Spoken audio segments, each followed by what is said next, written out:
বৈদেশিক বাজারে বাংলাদেশি পোশাকের চাহিদা কমতেই রপ্তানি খাতে নেমে এসেছে চাপের ছায়া।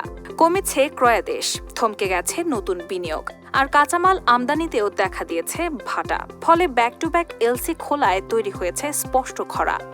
বাংলাদেশ ব্যাংকের সর্বশেষ তথ্যে দেখা যায়, চলতি 2025-26 অর্থবছরের প্রথম 9 মাসে কাঁচামাল আমদানির এলসি খোলা কমেছে প্রায় 11%, আর নিষ্পত্তি কমেছে প্রায় 8%।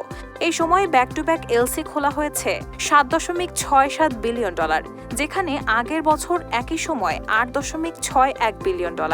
অর্থাৎ এক বছরে কমেছে প্রায় $94 কোটি। একইভাবে এলসি নিষ্পত্তিও কমেছে প্রায় $63 কোটি। খাত সংশ্লিষ্টরা বলছেন, তৈরি পোশাক শিল্প এখন বহুমাত্রিক সংকটে।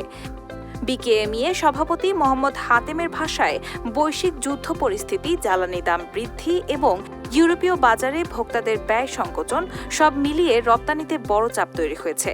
দেশের ভেতরে গ্যাস, বিদ্যুতের সংকট ও ঋণের উচ্চ সুদ নতুন বিনিয়োগকে প্রায় থামিয়ে দিয়েছে। ফলে অনেক কারখানা পূর্ণ সক্ষমতার চালানো যাচ্ছে না।